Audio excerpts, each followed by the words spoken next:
তো নমস্কাৰ, মই মন্টু। আজি আমি কথা পাতিম আসাম পুলিচৰ নিউ ৰিক্ৰুটমেণ্টৰ ওপৰত। তো বহুতে প্ৰিপাৰেশ্যন কৰি আছে ইতিমধ্যে, তথাপিতো তেওঁলোকে ইণ্টাৰভিউৰ দিনাখন ভাল এটা নম্বৰ তোলাব নোৱাৰে। তো তেওঁলোকে কিয় ভাল এটা নম্বৰ তোলাব নোৱাৰে? ইণ্টাৰভিউৰ দিনাখন ইমান কষ্ট কৰি থকাৰ পিছতো তেওঁলোকে ইণ্টাৰভিউৰ দিনাখন ভাল এটা নম্বৰ তোলাব নোৱাৰে। তো প্ৰথম কথা হ'ল আপোনালোকে জানিব লাগিব ৰানিঙৰ তৰিকা। তো ৰানিং কেনেকে কৰিবা, ৰানিং কেনেকে কৰিলে আপোনালোকৰ ইমপ্ৰুভ হ'ব।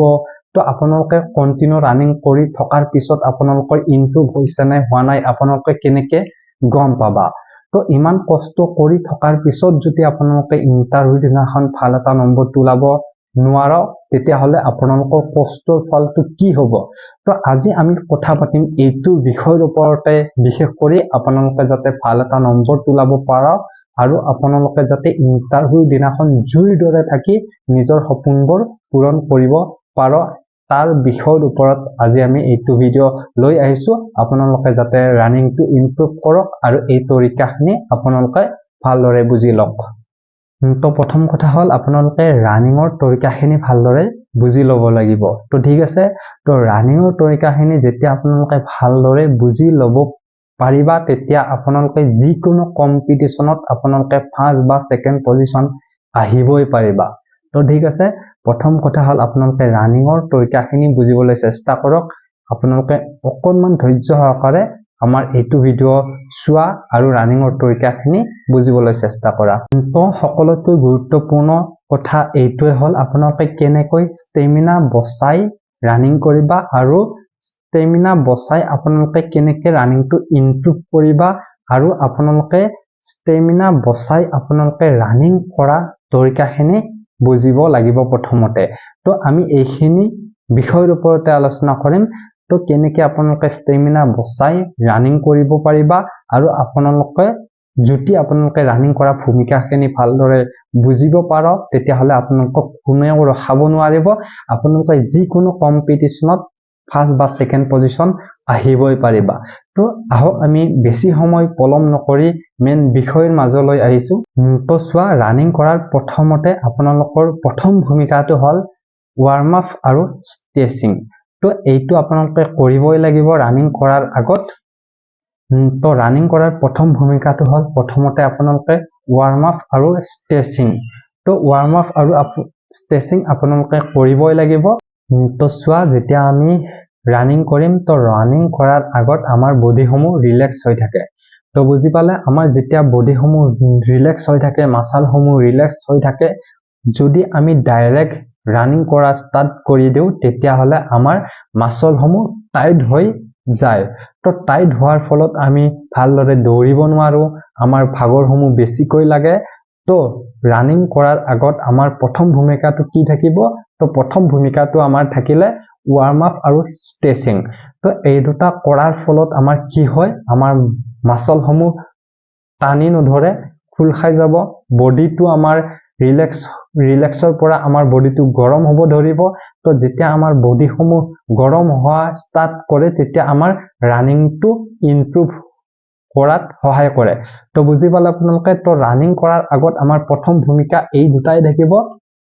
তো আপোনালোকে ভালদৰে ৱাৰ্ম আপ আৰু ষ্ট্ৰেচিংটো আপোনালোকে যদি ভালদৰে কৰিব পাৰ, তেতিয়াহ'লে আপোনালোকে ৰানিং কৰাত কোনো ধৰণৰ অসুবিধা নাহে আৰু আপোনালোকৰ ষ্টেমিনাটো বচাই কেনেকে দৌৰিব পাৰিবা, তো তাৰ ওপৰত আমি এতিয়া ক'বলৈ বা আপোনালোকক এইটো বুজাবলৈ চেষ্টা কৰিম। আপোনালোকে ষ্টেমিনা বচাই আপোনালোকে কেনেকে দৌৰিব পাৰিবা। তো এতিয়া আমি আহিছো 2 নম্বৰ ভূমিকাটোলৈ। তো ৰানিং কৰি থকাৰ সময়ত আপোনালোকৰ উশাহ নিশাহ লোৱা তৰিকা। তো চোৱা, আপোনালোকে যেতিয়া ৰানিং কৰি থাকিবা, তো তেতিয়া আপোনালোকে উশাহ নিশাহটো কেনেকে লোৱা? তো মুখেৰে উশাহ নিশাহ লোৱা নে নাকেৰে উশাহ নিশাহ লোৱা, এইটো তৰিকা আপোনালোকে যদি ভালদৰে বুজিব পাৰা, যদি আপোনালোকে ভালদৰে এই ভূমিকাখিনি ফ'ল' কৰিব পাৰ, তেতিয়াহ'লে আপোনালোকৰ ৰানিং কৰি থকাৰ সময়ত কোনো ধৰণৰ অসুবিধা নহয়। আপোনালোকে যিকোনো ৰানিঙত ফাৰ্ষ্ট বা ছেকেণ্ড পজিশ্যন আহিবই পাৰিবা আৰু আপোনালোকে ভাল এটা নম্বৰ তোলাব পাৰিবা ইণ্টাৰভিউৰ দিনাখন। তো আমি প্ৰথমতে কৈ আহিছোঁ আপোনালোকে যদি ৰানিং কৰা তৰিকাসমূহ ভালদৰে বুজিব পাৰো তেতিয়াহ'লে আপোনালোকে যিকোনো ৰানিঙত আপোনালোকে ফাৰ্ষ্ট বা ছেকেণ্ড পজিশ্যন আহিবই পাৰিবা। তো আমি এতিয়া আহিছোঁ ৰানিং কৰি থকাৰ সময়ত আপোনালোকে উশাহ নিশাহ লোৱা তৰিকা। তো উশাহ নিশাহ লোৱা তৰিকা আপোনালোকে ফলো কৰিব লাগিব এইখিনি। তো বহুতে বহুত বছৰ দৌৰি আছে, প্ৰিপাৰেচন কৰি আছে, তথাপিতো তেওঁলোকে উশাহ নিশাহ লোৱা তৰিকাসমূহ নাজানে। তো নজনাৰ কাৰণে তেওঁলোকে ইণ্টাৰভিউৰ দিনাখন ভাল এটা নম্বৰ তোলাব নোৱাৰে। তো আপোনালোকে সেইটো বাবে ৰানিং কৰাৰ আগত আপোনালোকে ৰানিঙৰ তৰিকাসমূহ ভালদৰে বুজিবলৈ চেষ্টা কৰা, এইটো কথা আমি বাৰম্বাৰ কৈ আহিছোঁ। তো এতিয়া চোৱা, ৰানিং কৰি থকাৰ সময়ত আপোনালোকে উশাহ নিশাহ কেনেকে ল'ব বা উশাহ নিশাহ কেনেকে ল'ব পাৰিবা, কেনেকে ল'লে আপোনালোকৰ ৰানিঙত কোনো ধৰণৰ অসুবিধা নহয়, এতিয়া আমি সেইটো বিষয় লৈ আহিছোঁ, ৰানিং কৰি থকাৰ সময়ত উশাহ নিশাহ লোৱা তৰিকা। তো চোৱা, যেতিয়া আপোনালোকে প্ৰথমৰ পৰা ৰানিংটো ষ্টাৰ্ট কৰিবা, তো এইখিনি আপোনালোকে ভূমিকা গুৰুত্ব দিয়া। যেতিয়া আপোনালোকে প্ৰথমৰ পৰা ৰানিংটো ষ্টাৰ্ট কৰিবা তেতিয়াৰে পৰা আপোনালোকে নাকেৰে উশাহ নিশাহ লোৱা আৰু নাকেৰে উশাহ নিশাহটো এৰি দিয়া। তো বুজি পালে আপোনালোকে, নাকেৰে উশাহ নিশাহটো লৈ থকা আৰু নাকেৰে উশাহ নিশাহটো এৰি দিয়া। তো বুজি পালে আপোনালোকে, প্ৰথম কথা হ'ল আপোনালোকে যেতিয়া ষ্টাৰ্ট কৰিবা তেতিয়া আপোনালোকে কেৱল নাকেৰে উশাহ নিশাহ লৈ থাকিবা। তো ইয়াৰ কাৰণ এইটোৱে হ'ল, যেতিয়া আপোনালোকে প্ৰথমতে ৰানিংটো ষ্টাৰ্ট কৰিবা তেতিয়া আপোনালোকৰ দেহত বহুতো ষ্টেমিনা থাকে। তো ঠিক আছে, আপোনালোকৰ ৰানিং কৰা ষ্টাৰ্ট কৰাৰ আগত আপোনালোকৰ নিজৰ দেহত বহুতখিনি আপোনালোকৰ ষ্টেমিনা থাকে। তো সেইটো বাবে আপোনালোকে নাকেৰে উশাহ নিশাহ লোৱা, নাকেৰে উশাহ নিশাহটো এৰি দিয়া। তো ঠিক আছে, তো ধৰি লোৱা আমি 3200 মিটাৰ ৰানিং কৰা ষ্টাৰ্ট কৰিছোঁ। তো প্ৰথমৰ পৰা আপোনালোকে 1600 মিটাৰ মান আপোনালোকে নাকেৰে উশাহ নিশাহ লোৱা আৰু নাকেৰে উশাহ নিশাহটো এৰি দিয়া।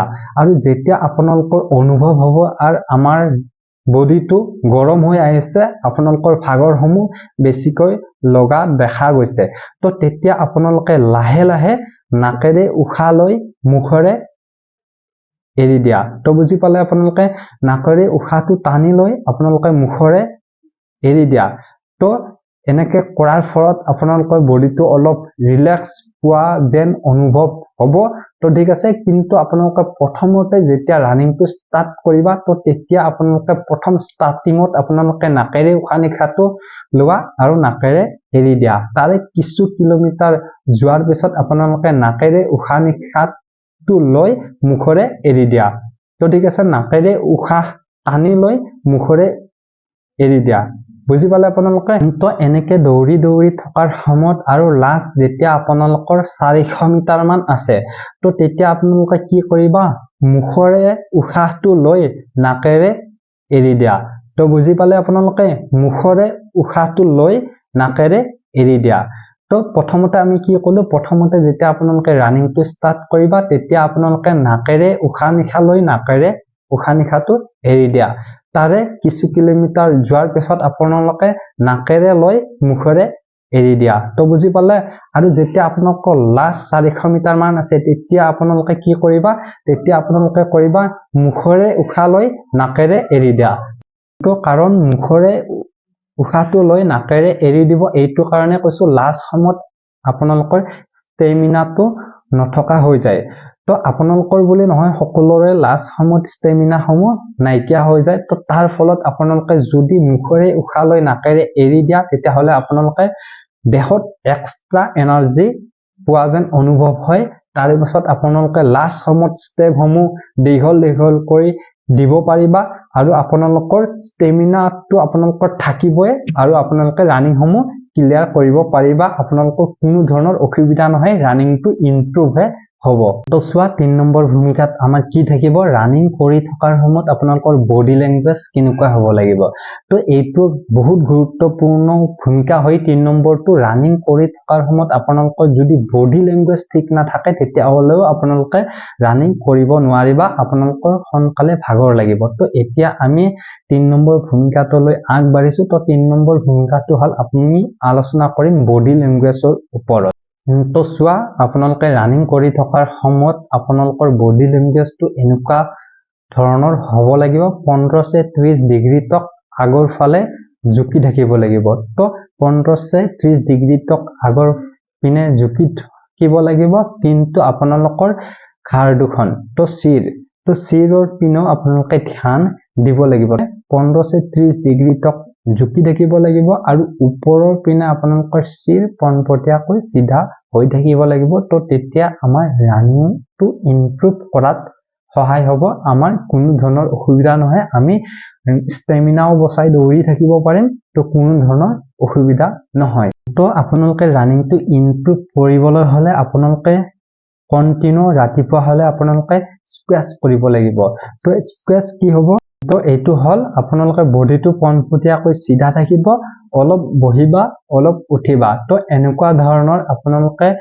10 বাৰ কৰি মাৰিলে হ'ব অলপ বহিবা অলপ উঠিবা তো 2 নম্বৰ পইণ্টটো হল আপোনালোকৰ ৰপ জাম্পিং তো এইটো কৰাৰ ফলত আপোনালোকৰ ভৰিসমূহ মজবুত হয় আৰু আপোনালোকৰ ৰানিঙত সহায় হয় তো ৰানিং কৰি থকাৰ সময়ত বহুতৰে কি হয় নাৰ্ভসমূহ টানি ধৰে তো টানি নধৰিবৰ কাৰণে হলে আপোনালোকে এইটো এক্সাৰসাইজ কৰিব লাগিব আপোনালোকে তো 5 নম্বৰ ভূমিকাটো হল যেতিয়া আপোনালোকে ৰানিং কৰিবা তো ৰানিং কৰাৰ আগত আপোনালোকৰ এযোৰ ভাল কোম্পানীৰ বা ভাল আপোনালোকৰ জোতা হ'ব লাগিব তো ইয়াৰ ওপৰতো বহুত গুৰুত্ব দিব লাগিব কিছুমান ক্ষেত্ৰত ভাল কোম্পানীৰ জোতা হলে আপোনালোকৰ ৰানিঙত কোনো ধৰণৰ অসুবিধা নহয় আৰু আপোনালোকে ভাল এটা টাইমিঙৰ ভিতৰত আপোনালোকে ৰানিংটো কভাৰ কৰিব পাৰিবা তো বন্ধু-বান্ধৱীসকল আজিলৈ ইমানে যদি ভিডিঅ'টো চাই ভাল লাগিলে লাইক শ্বেয়াৰ লগতে সাবস্ক্ৰাইব কৰিবলৈ একেবাৰে নপাহৰিব কাৰণ আপোনালোকৰ সহযোগিতাই আমাৰ বিশেষ